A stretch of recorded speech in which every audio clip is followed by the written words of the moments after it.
Welcome to An Honorable Profession, a podcast giving America hope since 2018.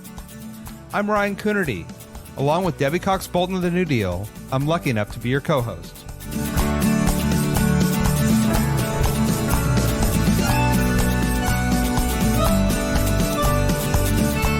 An Honorable Profession is a New Deal Leaders podcast. The New Deal is an organization that supports the next generation of American leaders. From attorneys generals to state senators to mayors to school board members, these are the people that are pushing policies and politics that will respond to climate change, rebuild our economy, address racial injustice, and restore our democracy. These are incredibly talented people who have dedicated themselves to public service when their country and their communities needed it the most. Check out newdealleaders.org to see what I'm talking about. Hey AHP listeners, I'm Rachel, the producer of the show, and today we're bringing you one final bonus elections episode. Our bonus content leading up to Election Day has featured host and New Deal CEO Debbie Cox Bolton in conversation with New Deal leaders from across the country as they discuss all things elections. We're looking closely at swing states in the presidential race, as well as states with key state legislative races, ballot initiatives, and more. In this final conversation, Debbie catches up with Nevada State Treasurer Zach Conine to get a first-hand look at voter turnout and energy in one of the country's most closely watched swing states. Treasurer Conine talks about the top issues moving voters to the polls, emphasizing their concerns with acute economic issues from housing to employment to grocery prices. He also talks about the importance of winning over Nevada's hundreds of thousands of independent and non-affiliated voters and why they could make or break a Harris-Walz win. He leaves us with a great roadmap for the days ahead and what he's doing both as a Harris-Walz surrogate and as a public servant eager to see all eligible voters at the polls. Enjoy, and remember to vote on or before November 5th. Right. Zach Conine, welcome to An Honorable Profession. Hi, thanks for having me. And welcome back, I should say. We loved having you on, getting to talk about you and your path to public service a while ago, but we're very grateful. You are actually one of the last people that we are talking to for this bonus podcast series we've been doing, talking to people on the ground from swing and important states as we head into the final throes of the election. And of course, Nevada, as always, on that top tier of swing states that everyone is worrying, fretting, watching. I actually saw a conversation yesterday, I think, between Chris Cillizza and Chuck Todd, where he put Nevada in one of the top three states for the vice president. So anyway, I don't need to tell you that you're in the throes of it, in the thick of it. So my question for you is just to start with is just how are you feeling? What are you seeing? What are you hearing? And how does it feel to be on the ground there with about a week left? Well, as one of our pundits out here, a guy named John Ralston says all the time, we matter, right? And it's every 4 years we find out yet again that Nevada is kind of at the center of the political maelstrom when we get into the presidential cycle. You know, on the ground, I think that most Nevadans are just looking for a way to support candidates that are going to help them move forward and have a better life, right? Economic issues are at the top of everyone's list out here, whether it's the cost of groceries or the cost of housing, the difficulty of finding housing. Of course, the state of Nevada had one of the highest unemployment rates during the pandemic. We've pulled that back a little bit, but we still have one of the highest unemployment rates. A lot of disruption in the service sector of our economy, and really just trying to figure out what candidate is going to best represent the needs in Nevadans. And that's what we're hearing a lot on the ground, right? Who is here to help? Who can we trust to actually get the job done? Yeah, I know that you've been a surrogate for the vice president, and I've seen a number of things that you've talked about. You personally, as treasurer, have worked a lot on the issue of housing. So I know that that's been a big issue for you about her plans to help people with home ownership, to help lower the cost of housing. Tell me about how you feel like that's resonating, or is that message getting through, I guess, to people on the ground there? Yeah, I think it's getting through, but I think as with every other sort of detailed economic message at this period of time, right? You just have to kind of keep repeating it and keep talking about the difference between the proposals. And the difference between the proposals is pretty easy because Vice President Harris, of course, has a proposal that is detailed and very intentional about how we're going to get more Nevadans into homes, how we're going to lower the cost of rent, how we're going to make sure that we build more units, et cetera, et cetera, et cetera, right? A combination of public work and private work and partnerships between the two. And former President Trump's proposal for housing is functionally, I believe, deport a whole number of individuals living in the United States, and then somehow create housing out of public land. I should say there is a lot of public land on the ground in Nevada. About 87% of the state is owned by the federal government, and some of that would be great for housing, but some of that was, say, ground zero for nuclear testing when we were still doing that, right? So, we got to be a little bit more specific about it than just open up the floodgates and build land. What we found is when we have the opportunity to talk to voters one on one about what the different plans are, that Vice President Harris, her plan resonates because it is actually a plan, right? And I think Nevadans are looking for solutions, not just talking points, and being able to really get into the nitty gritty of what those plans look like is going to move some voters, and that's important because we need to move some voters in order to make sure that Nevada's 6 electoral votes go in the direction that they need to. Yeah, absolutely. I mean, on the issue of issues, I know that there is a amendment or a ballot initiative that you all have on choice. That's you and many other states around the country. I'm curious of whether that is an issue you're hearing about when you're out there knocking on doors and you're talking to people, and whether the ballot initiative will play into turnout or how that might affect top of the ticket stuff. Well, certainly it's been a big focus, both of the party and of outside groups pushing on that ballot initiative. We know that choice is an important thing, that healthcare, women's healthcare is an important issue for Nevadans. We know that access to abortion is an important issue for Nevadans. We have found a little bit more recently that the economic issues, the acuteness, sort of the immediacy of the economic issues has played a larger role, right?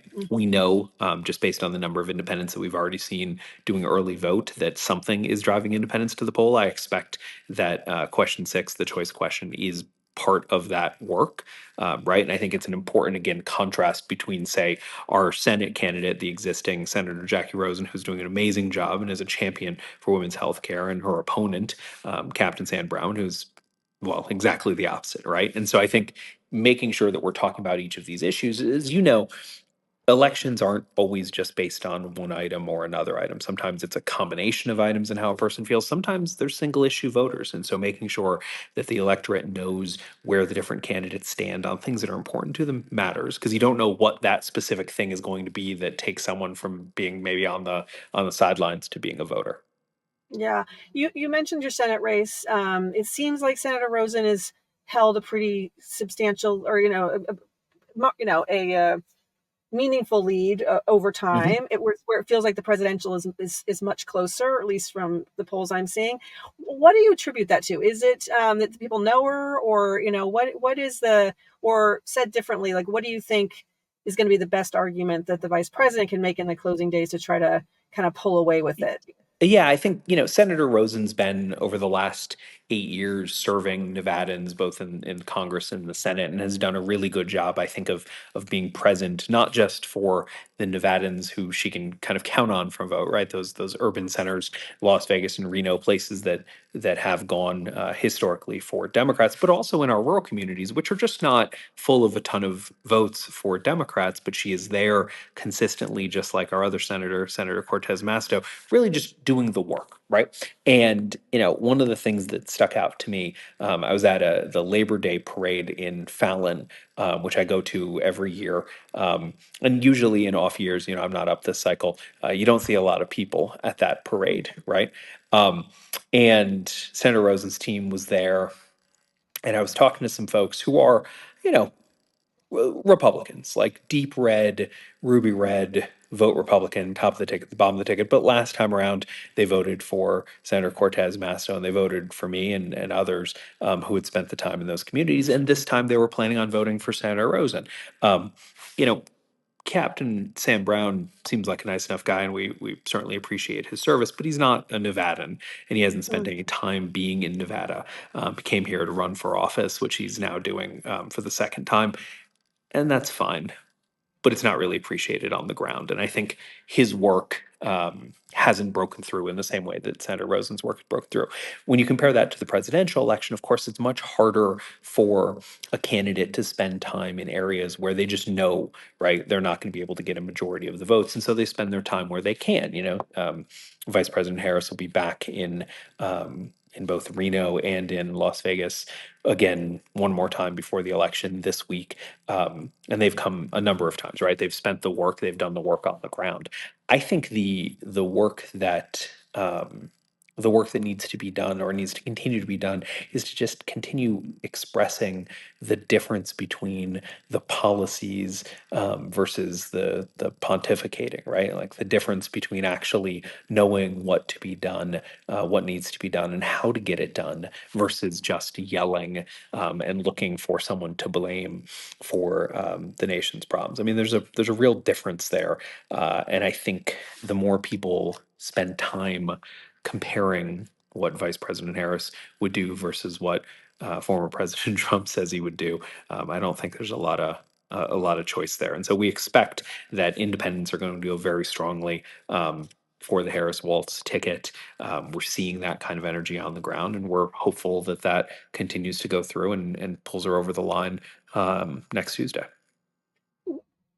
What percentage of the roughly of the electorate will be independents in Nevada? I don't know the answer to that question. So based on what we're seeing so far, it could be about a third. Um, Wow. and which is really something, right? And so Yeah. now finding out those independents in Nevada's done two things for voting over the last couple of years that have really kind of moved these numbers. One, we have automatic voter registration. So if you go and get a driver's license and you're legally allowed to vote, right, for all the ways that one can be legally allowed or not allowed to vote, you get registered automatically unless you choose not to. And if you don't pick a party, you end up as an independent. So we have a lot of people on the voter rolls who maybe are going to vote, maybe aren't going to vote. We don't know. That's only been going on for a few years. And during the pandemic, in order to keep people safe and also to increase the availability and accessibility of ballots, everyone in the state gets a mail ballot now, right? That started in 2020, happened in 2022, last time I was up. And now this is sort of the first post pandemic all mail in ballot cycle. And so, we look back at data. We're data folks, obviously, in the Treasury. Not professionally in this case, but personally, and just sort of Yeah. as people who we are. And you talk to folks, and there isn't a great comparable, right? And so the question about how are indies going to split, how significantly are they going to split for the vice president matters, right? The Are we seeing more early voting now that the Republicans aren't, saying that early voting is somehow bad or evil, and have started to lean in on it, right? Now, okay, does that mean that they're moving people from election day to now, or does it mean that they're simply just turning out more voters? We don't know, right? And I think it's important for us, we're again data people. It's important for us to realize that like some of this is just what's happening, and that data, unless it helps you make new decisions, should just be a reminder that the actual work is going and talking to voters and making sure that everybody who cares about this country gets out between here and Tuesday and pulls that lever or fills out that mail ballot and puts it in the box. Yeah, no, absolutely. That's absolutely right. And I want to just underscore your point. It is interesting because Nevada is not, we all went through the pandemic, right? And we are constantly comparing elections to the last couple cycles, and the last couple cycles were so different. And so, Yeah. this is really, it's hard to know, what to predict or what to make of those lessons. So that's super interesting. You have evoked the name of John Ralston, the famous person that we all try to watch when we want to know what's going on in Nevada.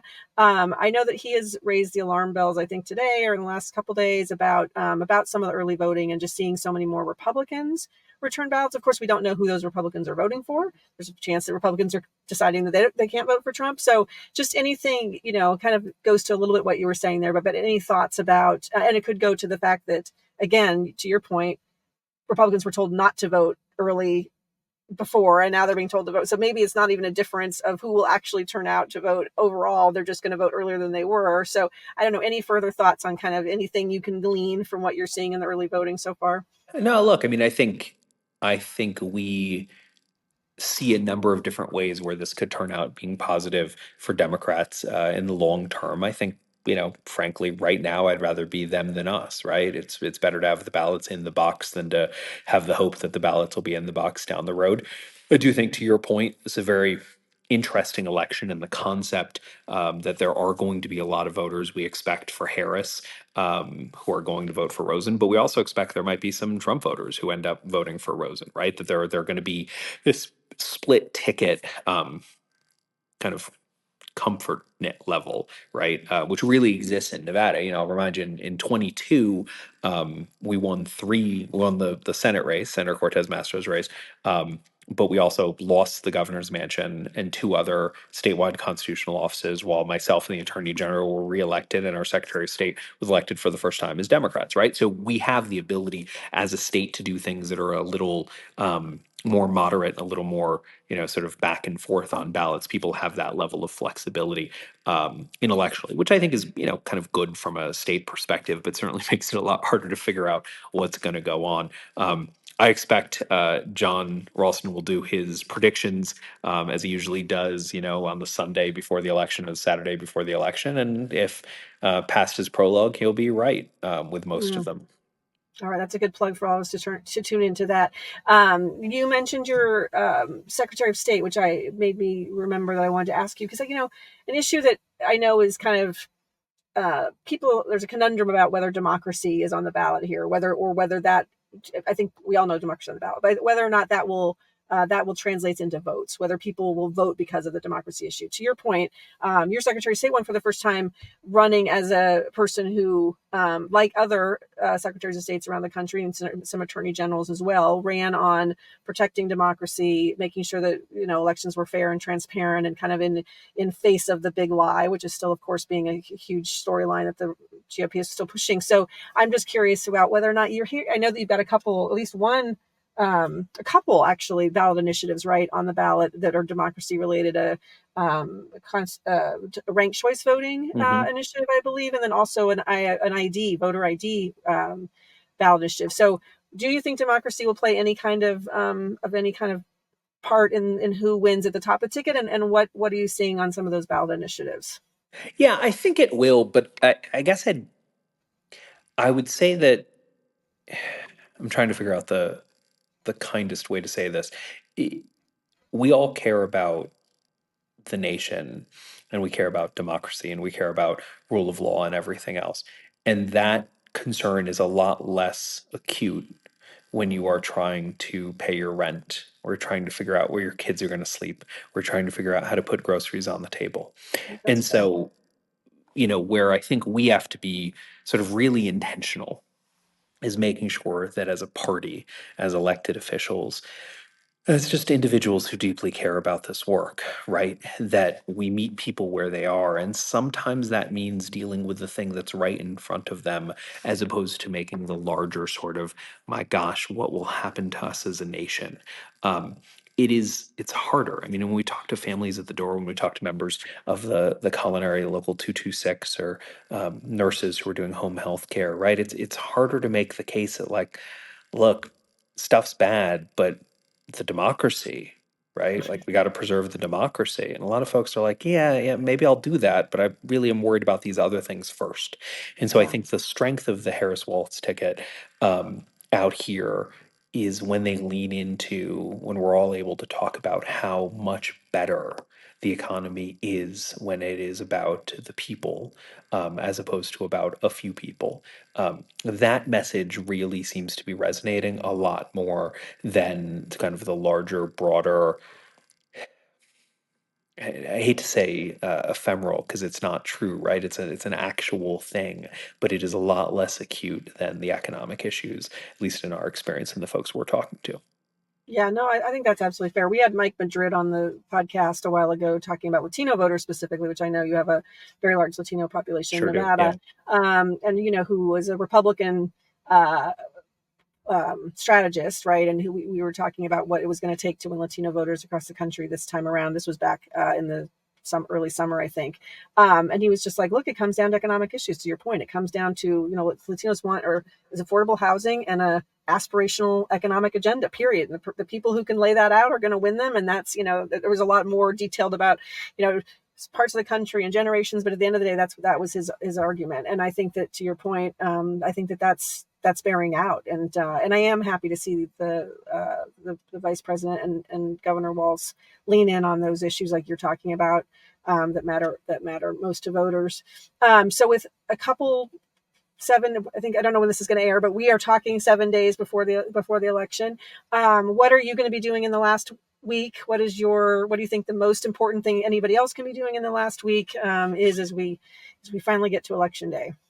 Yeah, so I think, this is going to be, as every other election is, about who gets up and wakes up in the morning and chooses to vote. And so we have to work with our neighbors and our neighbors' neighbors and our neighbors' neighbors' neighbors to drive people to the polls, who we absolutely know support the things that we support, right? We've got to get our high propensity voters out, and then we've got to get our low propensity voters out. We have to continue working that persuasion universe in order to make sure that those folks get to the polls. Now, look, in Nevada, we know that every election is close. We do not have blowout elections. None of us have blowout elections, right? I felt great when we won our last one by 18,000 votes statewide, which was, not great for my hairline, but like we got there, right? The machine that Harry Reid built, the machine that is powered by the employees of Culinary 226 and SEIU 1107, the building trades, and Nevadans who care about choice and freedom and everything else up and down the ballot, they're going to do exactly what they always do, which is work exceptionally hard and drag us across the line.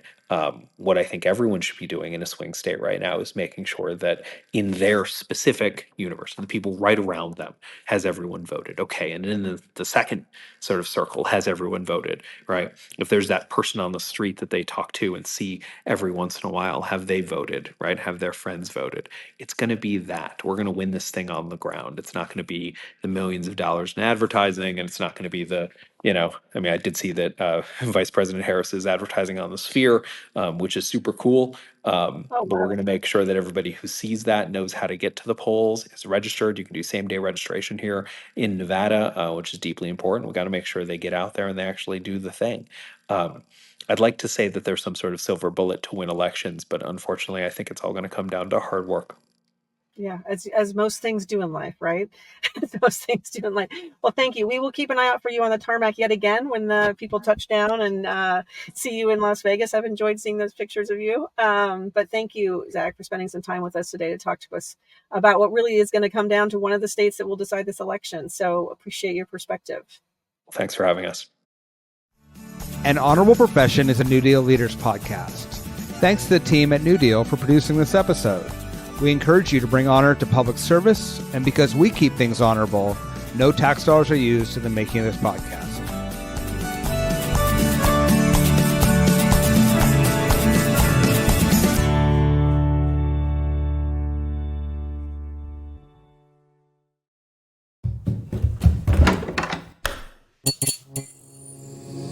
This podcast is part of the Democracy Group,